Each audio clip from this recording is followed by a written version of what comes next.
Hello again. This is the, where's the name? Erbauer EBP28 leaf blower with such a fine Teutonic name as Erbauer. You know it's got to be cheap Chinese crap. We got this from Screwfix about 3 weeks ago. Actually the second one that we bought, because the first one we took back and changed because it was making a really kind of high-pitched whistling sound at half revs.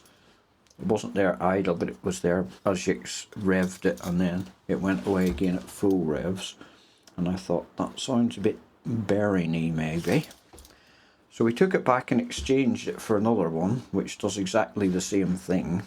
So either they're all knackered or it's meant to be like that. However, the new one, in typical fashion, has also developed a problem whereby the choke lever, I don't know if you can even see that from your distance, the choke lever there, when you put the choke on and you press the accelerator when it coughs and starts, on the other one it would just flick off the choke. On this one it sticks, and also the choke lever doesn't always lock into place there.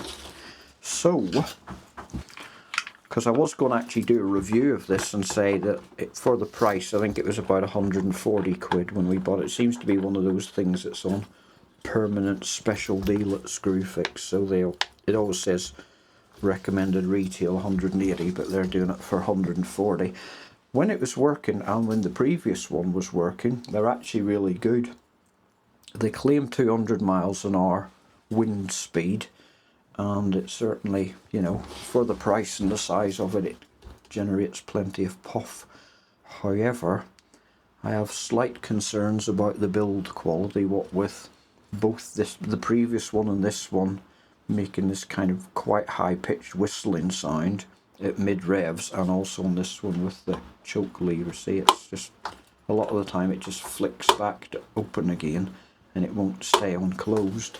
So I did think that the whistling noise might be the air coming through the pipe, but unfortunately it's not very easy to test it without the pipe attached, because it closes some contacts when you put this first bit in, and the engine won't start unless that's inserted.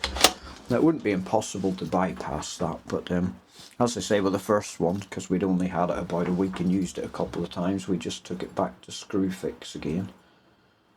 And they're always really good about returns anyway, in my experience. Then got another one which is doing the same thing. So they're either all, like I say, they're either all knacked in that way, or it's just a function of the way the motor's built or the way the air goes through the pipe. But anyway, today what I'm going to look at is the carburetor, because it does have a gasket between it and the cylinder head, and I suspect that there's something wrong there, because what it does is when it revs it just kind of dies, which my limited understanding of two-stroke engines means it's running too lean, which means there's air getting in somewhere.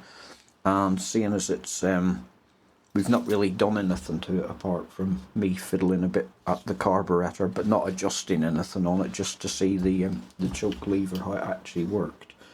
I think I've probably moved the gasket or such like. So I'm going to take it apart today, insofar as taking the carburetor out, and just check the gasket on it. And if it is okay, then we'll probably just return it to Screwfix and get another one, third time lucky, because like I say, the only things I've touched on it was just looking at taking the carburetor out to see how the choke lever worked on it. I didn't actually make any adjustments to it or anything. So what I'm thinking is I may have dislodged the gasket that goes between the carburetor and the piston, or the cylinder I should say. So first of all though, I'll show you the symptoms that it has at the minute. So let's go outside and have a look. By the way, I'm going to keep the outside bit really brief because it's really windy out there, so the sound will be all over the show. I think it's Storm, what's it called this week? Storm Albert, or is it Alfred? Whatever. Anyway, you know, like they have to give every gust of wind a name these days. Well, we've got a storm on the way, supposedly. and it is very windy out there, so apologies in advance for the annoying wind noise. Knowing my luck, it probably won't start at all today, but we'll give it a go.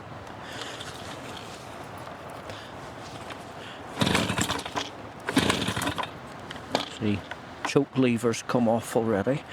Oh.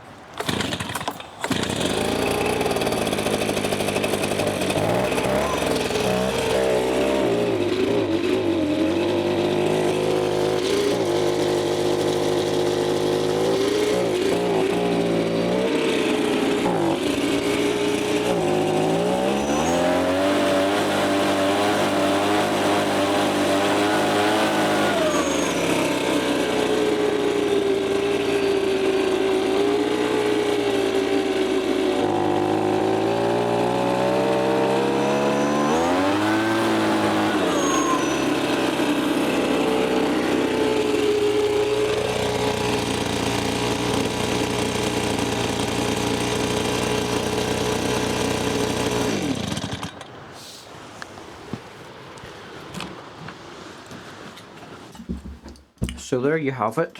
If you couldn't see what was going on there, it every time I give the engine full throttle, it would hesitate for ages and then suddenly take off, and then when it got to full, stop rattling you, then when it got to full throttle it would die back off again. So from what I understand about two-strokes, which I'll admit is very little at the minute, that could be a sign that it's getting air in. So what I'm going to do, like I say, I've noticed on this, which I think is not a normal feature, that there's a gasket between the carburetor and the cylinder. I don't think that's a standard on all two-strokes. So I'm just going to have a wee look and see. Where did I put my tool bag? On the floor. And we'll see if we can see anything untoward in there. So to take this cover off, the first time I looked inside this, I tried to do everything through the air filter hole, because it's one of those things where the plastic mates together quite well in places and you can't actually see which bits separate. So the first time I tried to sort out the choke lever, I kind of went in here through the air filter hole, taking that cover off, which was very fiddly and not very successful, and then later on discovered that you can actually just take this side bit off. This was originally going to be a review of this, and I was going to take it out and blast some leaves about. But then it decided to start misbehaving on me, so it turned into watching a bloke who knows nothing about two-stroke engines trying to fix a two-stroke engine. So let's have a look in here. Bring you in for a look yourself. If I can manage to angle things here. Bear with me a minute. So there's the carburetor there. And there's like a plastic bracket between that and the cylinder head, but there's also a gasket just in here between the carburetor and that plastic mounting plate, you might call it. So let's get this cover off. So they're also T25 but longer. Get this throttle linkage off. It's actually marked there with a white bit of paint for which hole it goes into, so it's the third one down. And there's the gasket. So the gasket's actually torn. Can you see that? Can we see that? So that wouldn't help, would it? So in advance of today's thrilling episode, because having had a look in here and before I could actually smell and see petrol around here, I was quite, not sure, but reasonably certain that there was a problem with this gasket. And let's see, I've just taken it off and it's got a, can we see this? Got a hole in it. well, it's got several holes in it, but it's got a rip in it, I should say.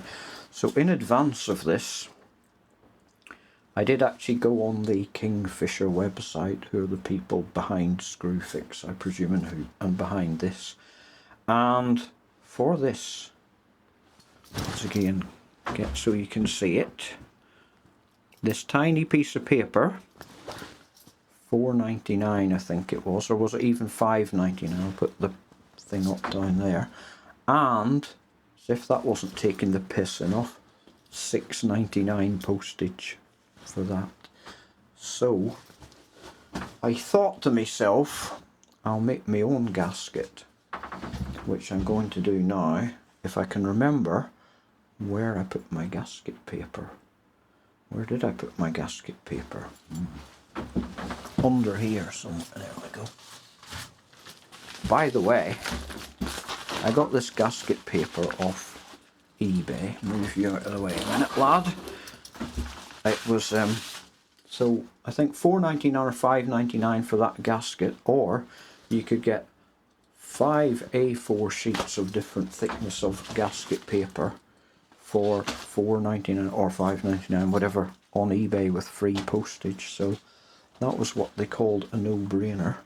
I must say though, this stuff fucking reeks, man.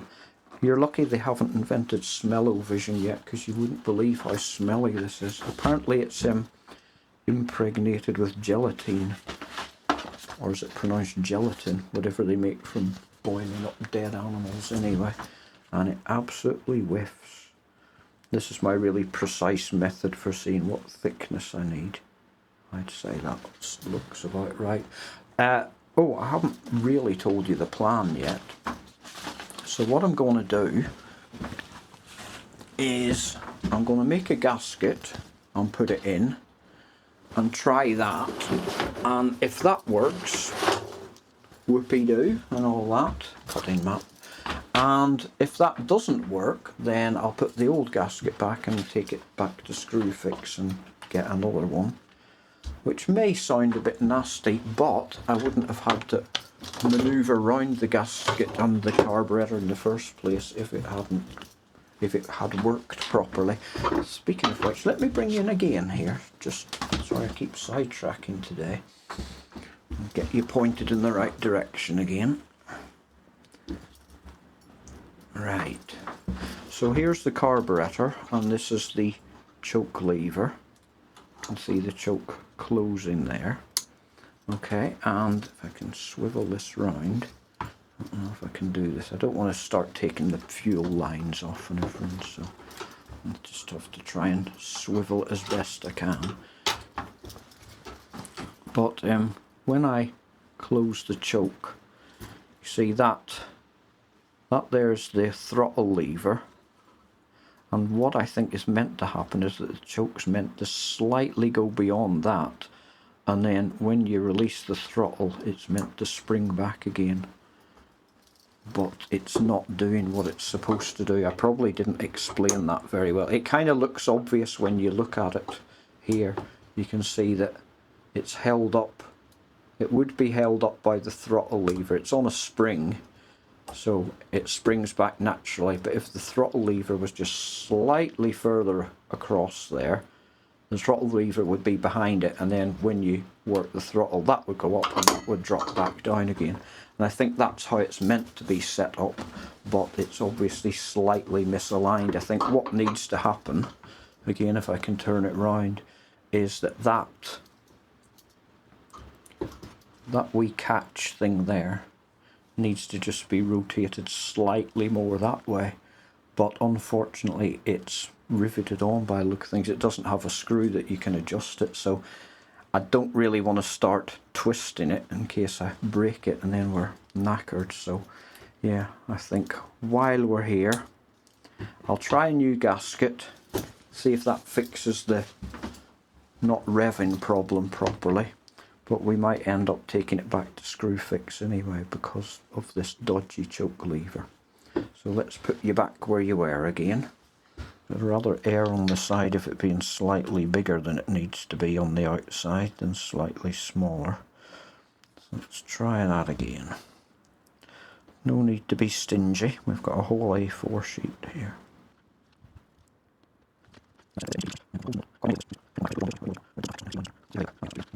Oh, I've not done the middle one. That would be good. No fuel at all getting through. Diagnose that one and stay fashionable. Right, as you were, lads.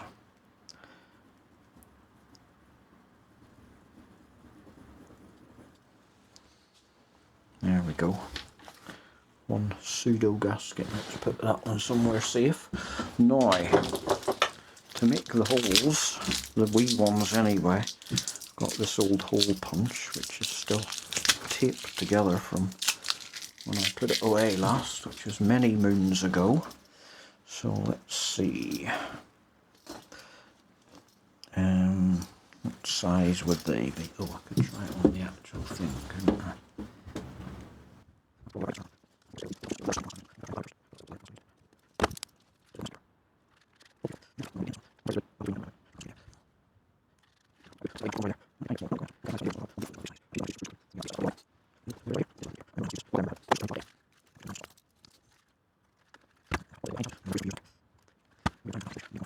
I think that's slightly smaller than the ones that are there, but as I say, that's just the holes for the bolts to go through.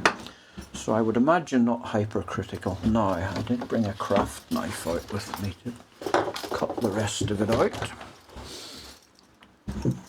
With as fresh a scalpel blade in it as I could find. So, let's see how we get on.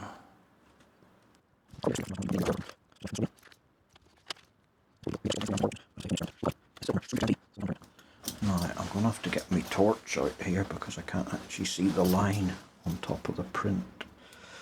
Maybe if I shine a bit more light on it and see where I'm going here.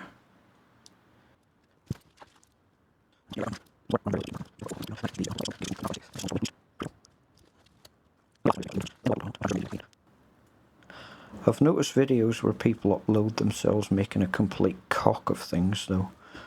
When they get comments, half of them are like, you fuckwit, you shouldn't be allowed near a whatever it is, and the other half are going, oh, maximum respect to you for him, showing us that we can all make mistakes. So hopefully I'll attract some of those. And not that you fuckwit type. Actually, with the unpopularity of my videos, any kind of comments would be welcome. It's a sad and lonely life being a non-influencer, I can tell you. Right, I think that looks okay. Certainly in one piece compared to the original. So let's shove this back together.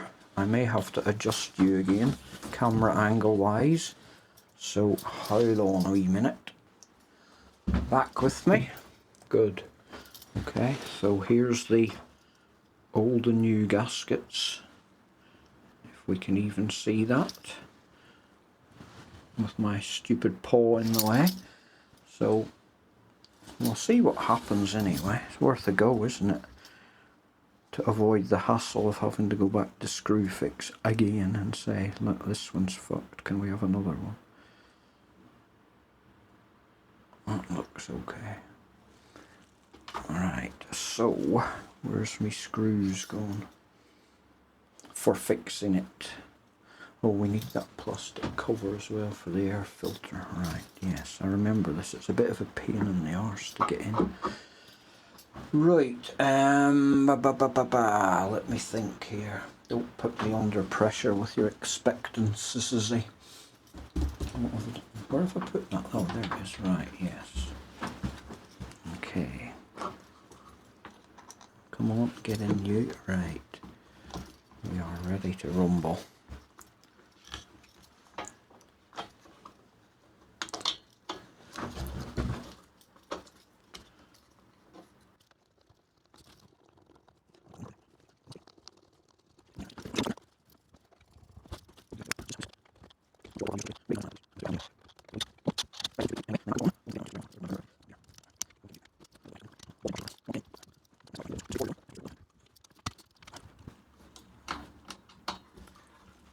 That's it. There. easier to press it in if the throttle's actually open. That looks good. Is that going to the stop? Yep. Okay. Maximum throttlage. I've tightened those. Let's get this all back in. Right, there's an annoying rubber bit here that falls out that you have to kind of feed around the... I don't know if you're even seeing what I'm doing here, because this camera has an annoying habit where the screen turns off after a couple of minutes, so God knows what it's pointing at, but it might be pointing at something useful. And then this flap has to lift up out of the way without pulling it out of where you've just carefully stuck the rubber bit in. Not much wigglage later. Get it round there. Come on. Nearly in. That's you. And then that has to tuck under there. That goes in there. Everybody lives happily ever after, I think. Come on. That's it. Right. Let's get a couple of screws in there.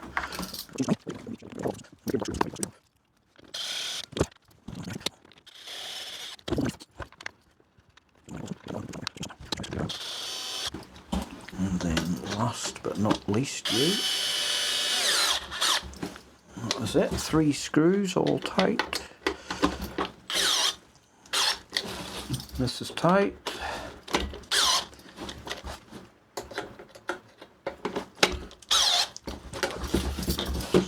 Oh, sorry, just nudged you there. Sparky McTreacle back in. And then air filter, which smells a bit of petrol, but it's not clogged by any means.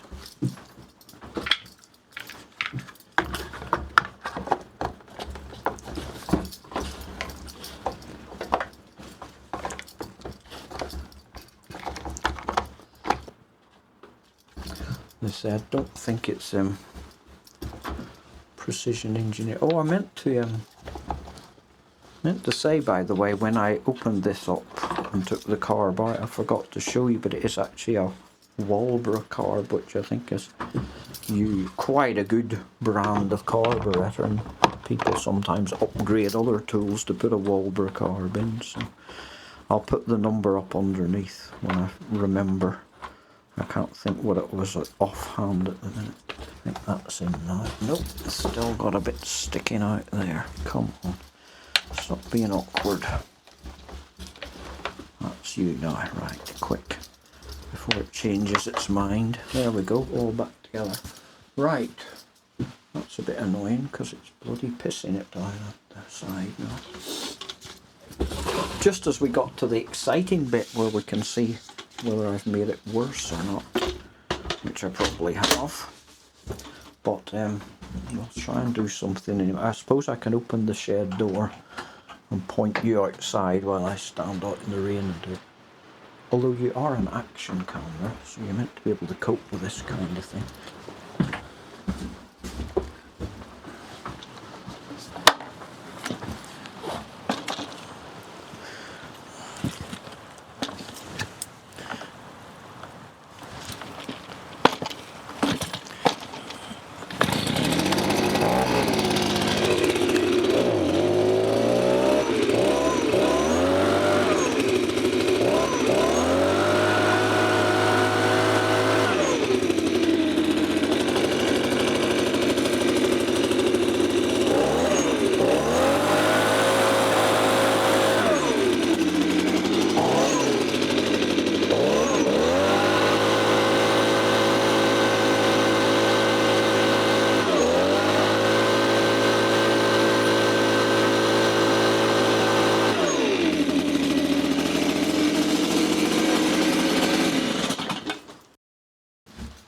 Woo, go me.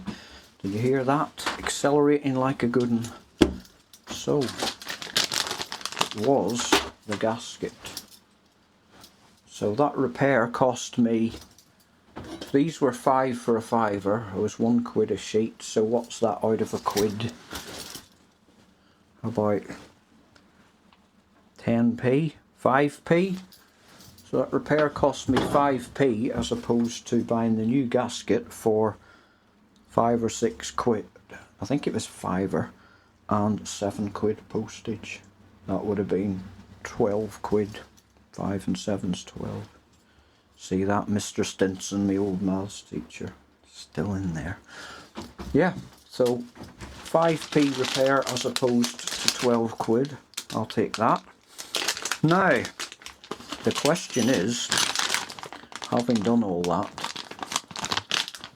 do we still take it back to Screwfix because of the dodgy choke lever? I'm kind of minded not to, you know, because it's supposedly easy start anyway. It says easy start on the box, and it is quite easy to start. That's probably why they called it that.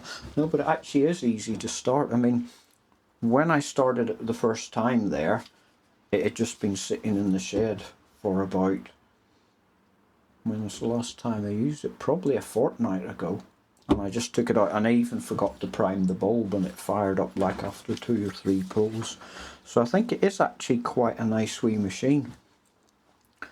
Just that I think there's a bit of quality control issues going on with various bits around it.